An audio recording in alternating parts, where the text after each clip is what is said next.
Assalamu alaikum students. I hope you all are fine and safe at your homes. This is your maths periods class 4 and today we are going to do revision of maths, our monthly test, okay?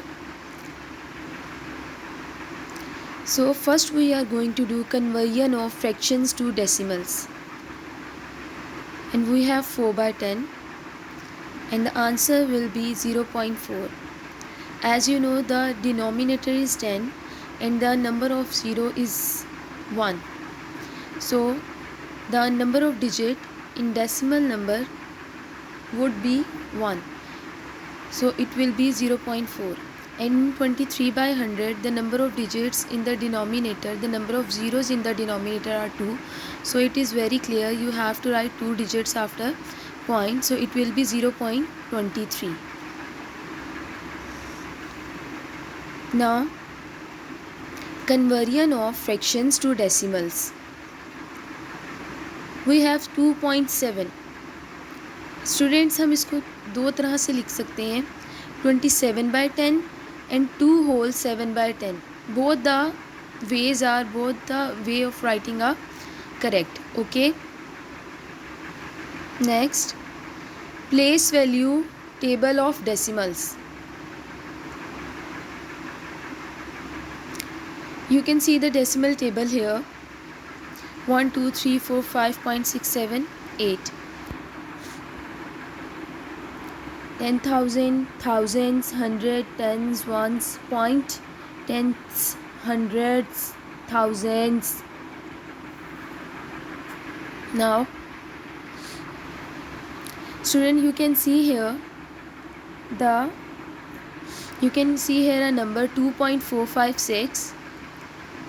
2 is units या हम इसको ones भी कह सकते हैं.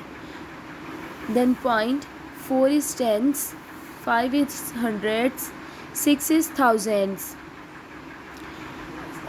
Students, हम इसको 4/10 भी लिख सकते हैं साथ. 5/100, as you know 5 is hundreds, तो हम इसको 5/hundreds भी लिख सकते हैं. 6/thousands भी लिख सकते हैं. Clear?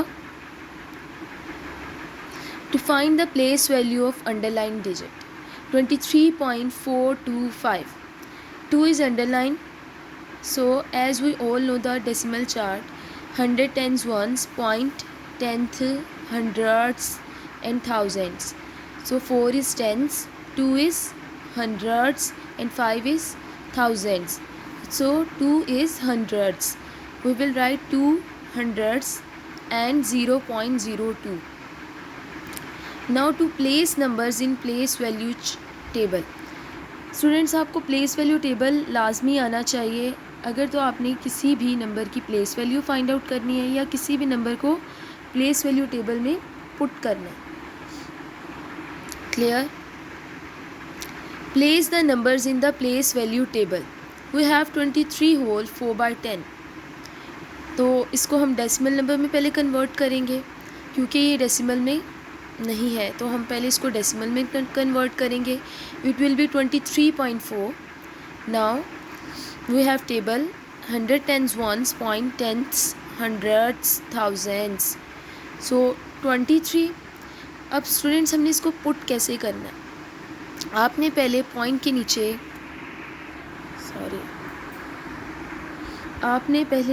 नीचे पॉइंट ही लगाना है. Then after that you have to write the digits with that point. Point के बाद 4 है, आप एग्जैक्टली पॉइंट के बाद नेक्स्ट डिजिट 4 लिखेंगे. पॉइंट से पहले 23. Clear? Convert fractions into decimal numbers. We have 3/20.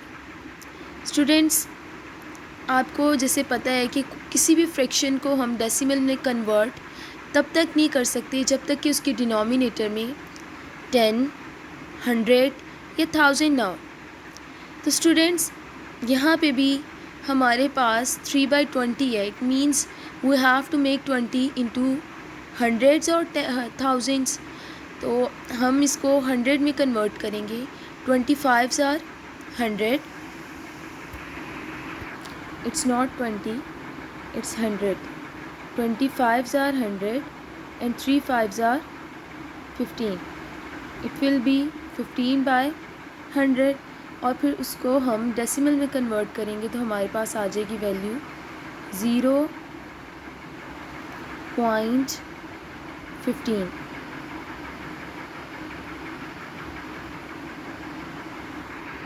Clear?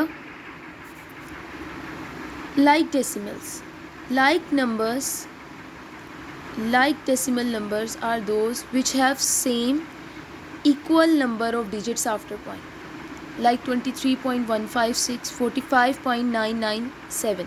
Class in दोनों नंबर्स में पॉइंट के बाद नंबर ऑफ डिजिट्स 3 है, ये देख सकते हैं आप 1 2 3 1 2 3. The number of digits are same, so we can say these are like decimals. Now the second one is unlike decimals. Unlike decimals are the decimal numbers which have not same equal number of digits after point. So for example 14.52, you can see here the number of digits are 2. 23.9, the number of digits after point is 1. 66.789, the number of digits after point are 3. So students, number of digits after point are not same. In first the number of digits are 2.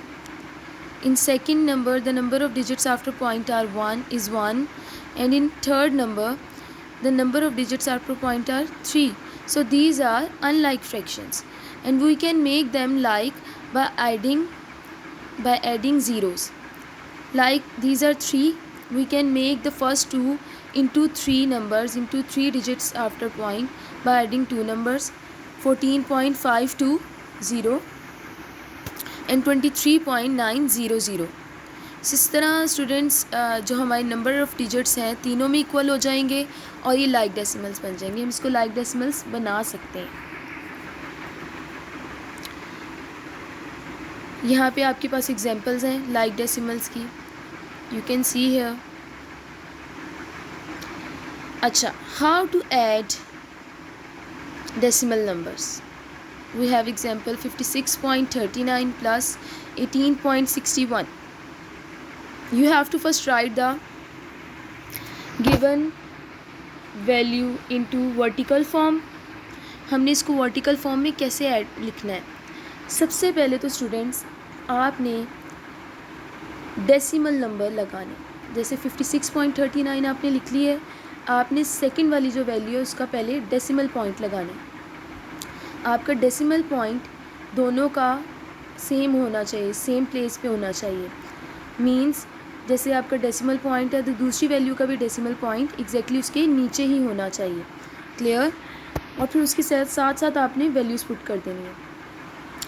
Now इसके बाद हम simply जिस तरह add करते हैं हम उसे add करेंगे, और क्वेश्चन में 2 डिजिट से पहले पॉइंट है तो आंसर में भी 2 डिजिट्स, लास्ट 2 डिजिट से पहले पॉइंट आ जाएगा.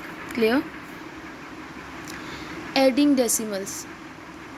अब आप यहाँ देख सकते हैं स्टूडेंट्स, ये अनलाइक डेसिमल्स हैं. यहाँ पॉइंट के बाद 2 डिजिट्स हैं, यहाँ पॉइंट के बाद 3 डिजिट्स हैं, यहाँ पॉइंट के बाद 1 डिजिट है. तो स्टूडेंट्स आप इसको लाइक डेसिमल्स बना सकते हैं. 12.965 में पॉइंट के बाद 3 डिजिट्स हैं, और आप बाकी वैल्यूज़ को भी, बाकी नंबर्स को भी लाइक डेसिमल्स कैसे बना सकते हैं? आप उसमें ज़ीरो ऐड कर देंगे. जैसे 0.320, 12.965 तो ऑलरेडी 3 डिजिट्स हैं पॉइंट के बाद, और लास्ट में 1.100. यहाँ हमने 2 डिजिट्स 20 इसलिए ऐड किए हैं क्योंकि यहाँ पॉइंट के बाद 1 डिजिट है और हमने 3 डिजिट्स इसको कन्वर्ट करना है. After making them like decimals we can add these numbers easily. फिर उसके बाद हम वैसे ही इसको ऐड करेंगे जैसे हम ऐड करते हैं. और यहाँ पे भी इसी तरह हमने लाइक डेसिमल बना लेना है. हमें होल नंबर दिया हुआ है, ये होल नंबर है. आपने इसी तरह इसके बाद पॉइंट के बाद 20 पॉइंट लगाना है और 20 लगा कर इसको लाइक डेसिमल बनाना है. Now next is how to divide. First of all students आपने सब्ट्रैक्शन भी इसी तरह ही करनी है. लाइक डेसिमल्स का भी आपको पता है, अनलाइक डेसिमल्स में भी आपने पहले उसको लाइक बनाना है और फिर उसी तरह ही आपने सब्ट्रैक्ट करना है। और डिवीजन में सच एस कोई रूल नहीं है कि आपने उसको लाइक डेसिमल बनाना है। Just write down the question and simply multiply as you do in the numbers. बस जो क्वेश्चन में जितने डिजिट से पहले पॉइंट होगा हम आंसर में भी उसमें उतने डिजिट से पहले पॉइंट लगा देंगे। बाकी हमारी मल्टीप्लिकेशन एज इट इज़ ही होगी। अच्छा, अब डिवाइड में भी स्टूडेंट्स ऐसे ही है कि आपने डिवीजन, जैसे आप डिवीजन करते हैं वैसे ही आप डिवीजन करेंगे और आंसर से पहले क्वेश्चन में जितने डिजिट से पहले पॉइंट है आंसर में भी उतने डिजिट से पहले, लास्ट डिजिट से पहले हम पॉइंट लगा देंगे। लेकिन जहाँ हमारा आंसर सॉल्व नहीं होता वहाँ हम डेसिमल में, जहाँ जैसे इस क्वेश्चन में आप देख रहे हैं कि रिमाइंडर 4 आ रहा था, तो हमने ये ज़ीरो जो है इसके साथ खुद से ऐड की है और इसको 40 बनाया और हम तब तक ज़ीरो ऐड करते जाएंगे। यहाँ पे भी हमने एडिशनल ज़ीरो खुद से ऐड किया है और हम ज़ीरो तब तक करेंगे, we will put zero till the division is complete, जब तक कि हमारी डिवीजन कंप्लीट नहीं हो जाती। देखिए लास्ट में ज़ीरो आ गया है तो हमें अब कोई ज़ीरो ऐड करने की ज़रूरत नहीं है, रिमाइंडर कोई भी नहीं बच रहा, इसलिए कोई ज़ीरो ऐड करने की ज़रूरत नहीं है। Clear students? Next is unitary method. First we have to find out the cost of one item in order to find out the cost of more items. जब तक आपको किसी एक चीज़ की प्राइस नहीं पता होगी आप बाज़ार से ज़्यादा चीज़ें बाय कर ही नहीं सकते हैं, ठीक है? तो आपको पहले एक चीज़ की प्राइस पता होगी तो आप next relevant prices, next relevant cost जो है वो फाइंड आउट करेंगे। लाइक स्टूडेंट्स 10 एप्पल्स की प्राइस 100 रुपीज़ है, तो हमें पहले एक एप्पल की कॉस्ट फाइंड आउट करनी है, तो हम 100 को 10 से डिवाइड करेंगे। 100 divided by 10 we will get rupees 10. The cost of one apple is 10 rupees. Now students, the cost of 6 apples will be, हमें अब 6 एप्पल की कॉस्ट फाइंड आउट करनी। तो 6 एप्पल्स की कॉस्ट क्या होगी? आप 6 को सिंपली 6 एप्पल्स की हमने फाइंड आउट करनी है और 1 एप्पल की कॉस्ट 10 है, तो 10 से हम 6 को मल्टीप्लाई करेंगे, we will get the cost of 6 apples which is ₹60। So students, ये हमारा सारी रिवीजन थी डेसिमल्स की, जितना हम पढ़ चुके हुए हैं और आई होप आपको सब कुछ इजीली आपने अंडरस्टैंड कर लिया इसको। So do more and more practice and take care. अल्लाह हाफिज़। Thank you.